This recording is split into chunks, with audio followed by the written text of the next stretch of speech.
Welcome to BIP39. This is a seed phrase game. It is really just a mystery. You're trying to solve a puzzle, and that's it. You're trying to figure out what the seed phrase is, and you get to determine what questions you want to ask and see if you can figure it out before everyone else. Now, the seed phrase is determined by someone called the oracle.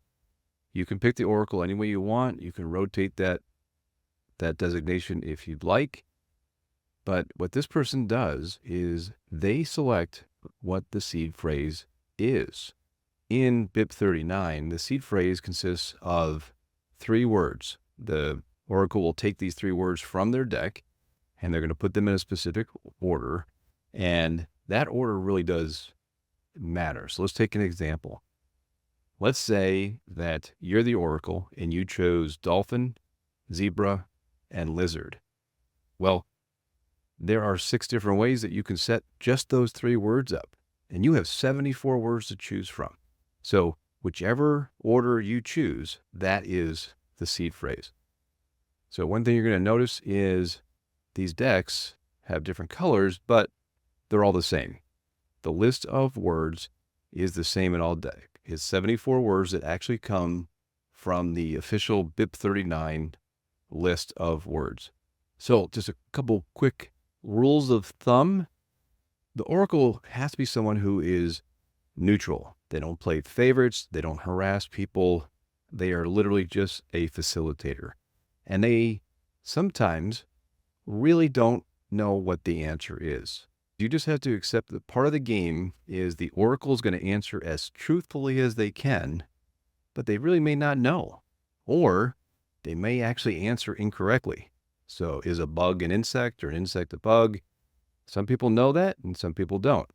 It's just a matter of knowing your oracle. The rule of thumb for the questions you could ask is pretty much anything that is not a direct question that's what is the answer? So how many start with a certain letter? How many are in the canine family? How many can fly? Although how many kind of questions, those are fine.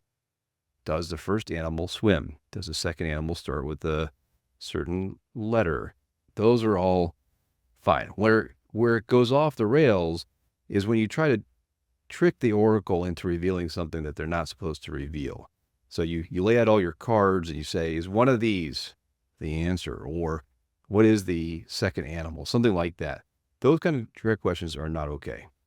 We're going to go over a traditional type of situation where everybody's playing against each other. But you can also use teams.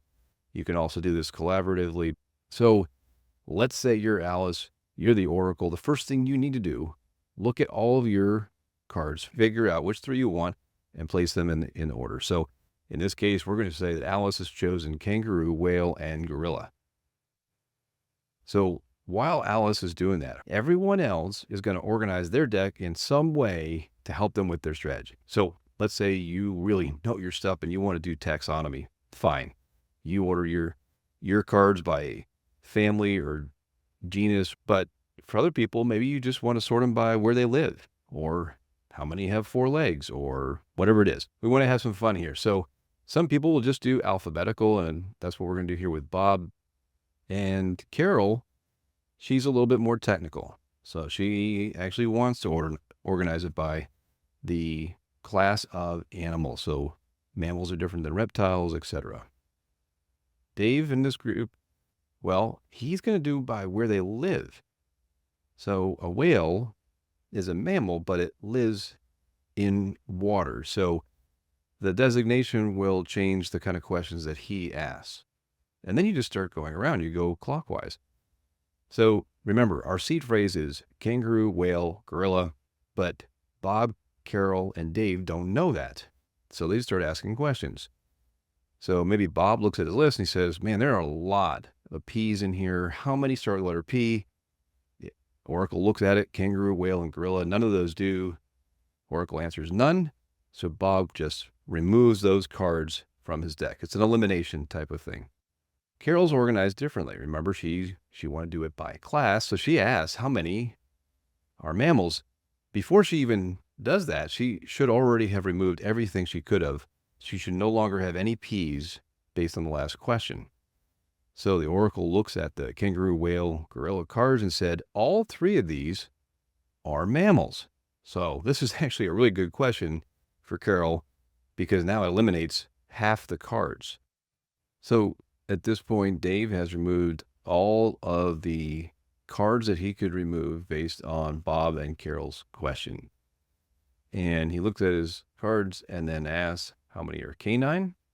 And when he does this, the oracle's going to say, the kangaroo, canine, no, is a whale, kangaroo is a whale, canine, no, is a gorilla, canine, no, all the way through. So none. So now Dave just removed, it didn't eliminate that many, but still it helps. So this is going to go on for a few rounds. But the trick is you want to devise questions that help you.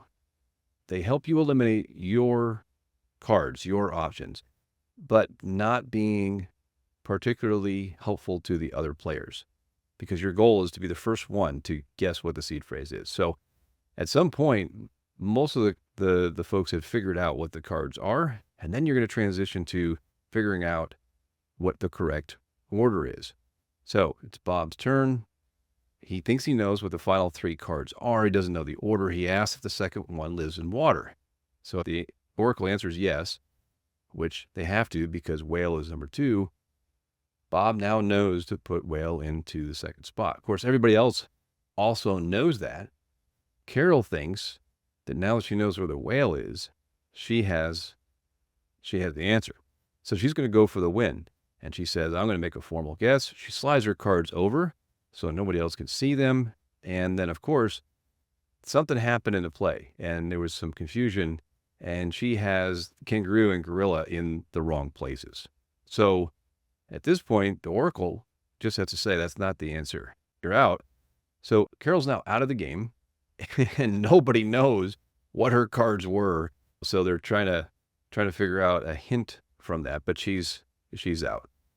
And that's basically it. You're going to go around and have some fun, and then maybe rotate who the oracle is. But the whole point is just have fun. Don't take it too seriously if someone doesn't know the right answer about the animals.